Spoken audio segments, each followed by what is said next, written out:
Hello everyone, and welcome back to the Class 47P2 YouTube channel. In today's video I'm going to be taking a look at the latest release from Dapol in 00 gauge, which is of course the eagerly awaited Hawthorn Leslie 040 saddle tank locomotive. This is something I've been looking forward to.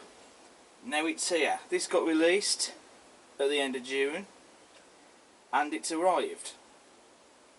And here it is in all its glory. I have to say, first impressions, I'm really liking the stand that this model comes on.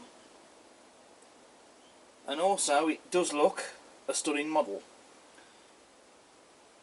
So what we're going to do is we're going to get this off the stand and then we're going to get it down on the layout and have a closer look at it. Right, so here we have the Hawthorn Leslie out of the box and on the layout. Now, I should be honest at this point, there was only one little quality control issue that I had, and that was the water filler cap was loose in the box when I first got it. You won't have seen it in the unboxing part of this video, because when I first got this I took it out the box to take a couple of pictures of it, which you'll find on the Facebook page,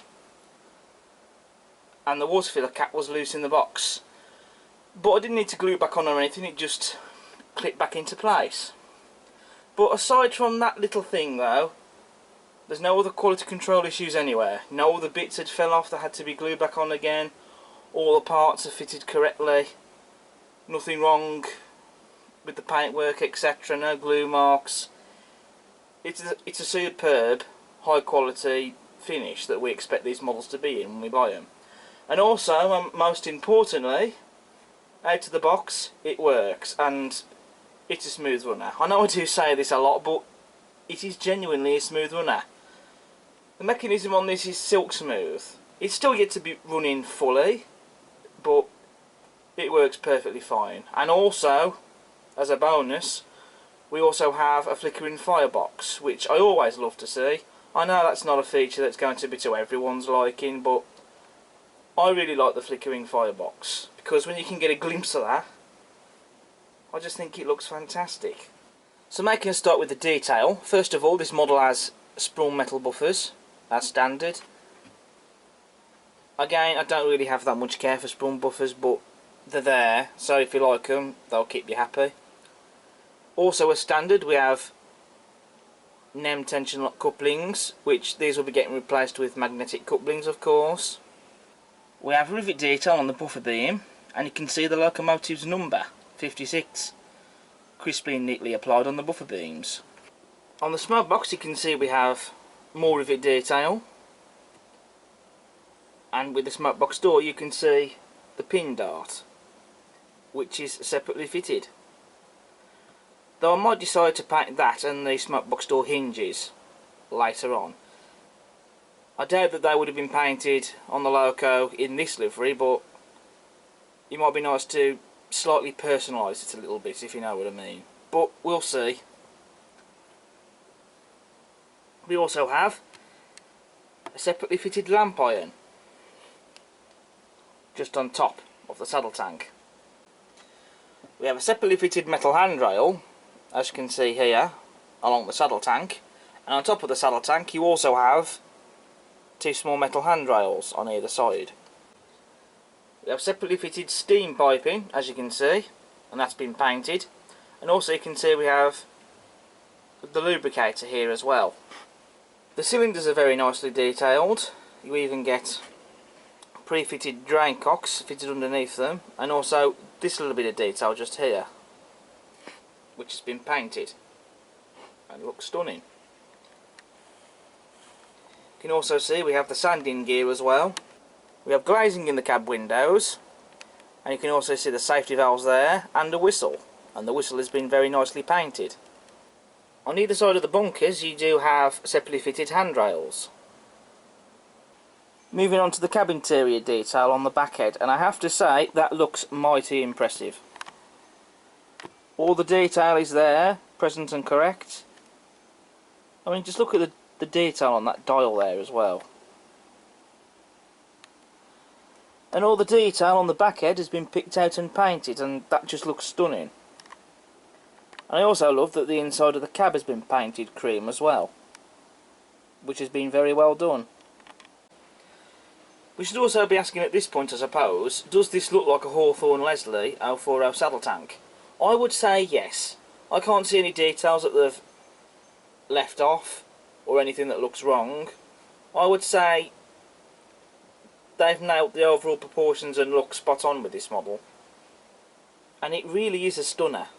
Moving to the rear of the loco, we have rivets on the rear of the cab in places where there should be, glazing in the rear windows, a separately fitted lamp iron, and of course sprung metal buffers. Moving on to the livery, and like I said earlier, there isn't any quality control issues with it. There's no imperfections or blemishes. It's a really smooth, even and neat paint finish, which is what I like to see.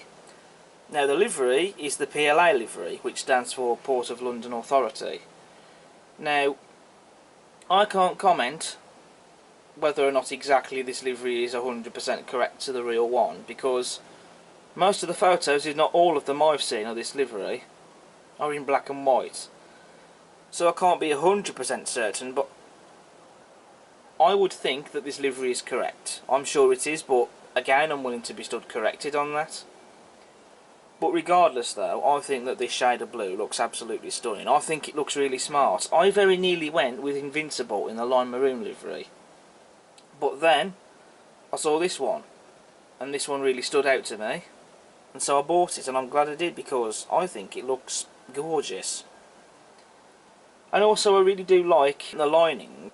When you see it applied onto the saddle tank, the sandboxes on both the running plate and under the frames, the cylinders, the bunkers and on the cab, I think the lining is what really sets this livery off and really lifts it, in my opinion.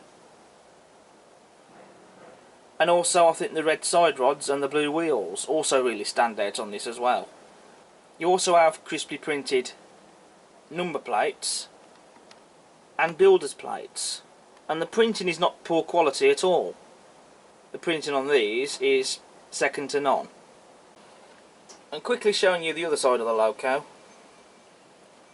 the detail is pretty much the same, except for the fact on this side, as per the prototype, we don't get the lubricator on this side, but the rest of the detail otherwise is pretty much the same. And I'll just quickly show you what we get in the accessory bag. We have chain link couplings. They are chain links because they don't have screw links. And we have builders and number plates. So I'm going to add these details from the accessory bag. Also I'm going to change out the tension couplings as well prior to doing a running session with this model. So I'll see you in a sec. Right, so I fitted the details. I've added the chain link coupling on the front there. I've added the number plates and builder's plates. I've stuck them on using black tack. I know some people are going to be thinking, well, why don't you use glue? I've chose to use little bits of black tack. That's just my personal choice, and you know, it still works really well. As you can see, I fitted a chain link coupling on the rear, and the magnetic coupling I've fitted one on the back of the loco. This is a Hornby one of the vacuum pipe ones, because that's all I've got left. I need to get some more magnetic couplings. And there are the number plate and builder's plates on the other side. I have to say though, you could actually possibly mistake these for etched ones, because they do have a nice shine to them. But they're not etched ones, but you know, the detail on those is still pretty fantastic, I'm not going to lie. Something Dapol has taken into account with this model is easy access for fitting a DCC decoder. Now there are already a couple of videos out there on the Dapol Hawthorn Leslies that show how to do this, but I thought I might as well show this in my video. So what you do is you actually remove the saddle tank. So first of all you remove the water filler cap, like so, and you can see that there's a screw in there. once it's been removed. And then what you have to do is you remove the screw like so, and then the saddle tank just lifts away, and there you can see the mechanism for the motor. So that there is the blanking plate. You remove that if you wish to fit a DCC decoder, and you can also see the mechanism as well just there.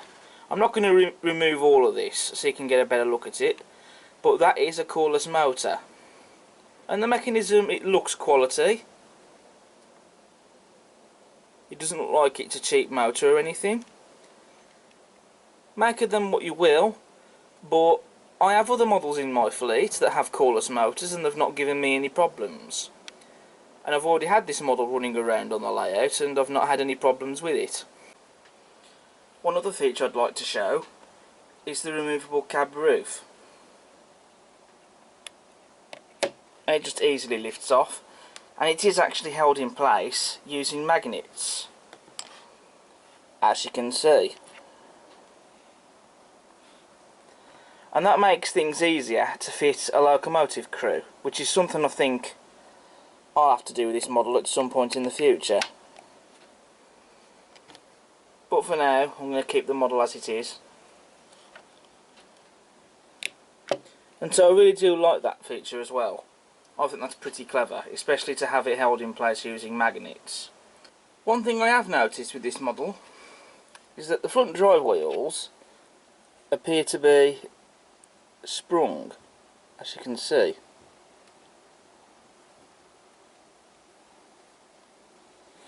I'm not too sure why they're sprung, but that doesn't seem to have an effect or an issue when running the model. It works perfectly fine. I just don't know why the front drive wheels are sprung on these. Interesting. The running plate is made out of die-cast metal, as is the saddle tank and smoke box. These are also die-cast metal as well. That I discovered not just because they're cold to touch, but also when I removed the saddle tank earlier to demonstrate how to fit a DCC decoder in one of these. Well, at least how to remove the saddle tank anyway. And that's great to see that there is some die-cast metal on this model, because that then looks and feels quality, but also it's what gives it some weight. So what I'm going to do now is I'm going to get into a running session then with the model. I'm going to get this hauling my rake of mineral wagons, I think, around the layout. So what I will do on the other line, I'll get a few other of my industrial locos running. Why not? Do an industrial themed running session. So, we'll see you in a bit.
So that's the end of the running session for the Dapol Hawthorn Leslie 040 saddle tank, which I've had hauling some of my Dapol mineral wagons. And I've also had some other industrial locomotives running around as well on the layout. So, what's my final conclusion then on this model? Personally, from what I've seen, I think it's a fantastic model. I mean, it is absolutely beautiful. The detail is superb. The mechanism works perfectly fine. I've not had any problems there.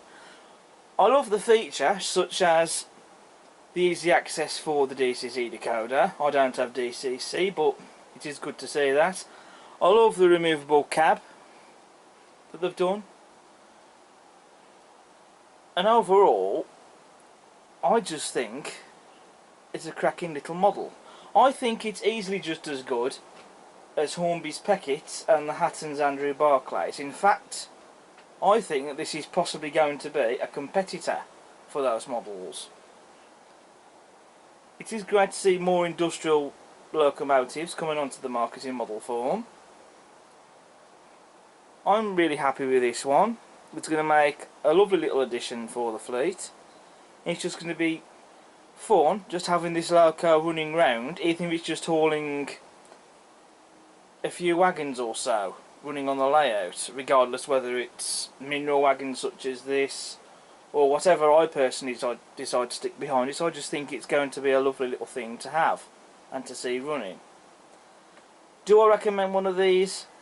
Absolutely yes. If you are into your industrial locomotives and you're interested in getting a Dapol Hawthorn Leslie, I'd definitely consider it.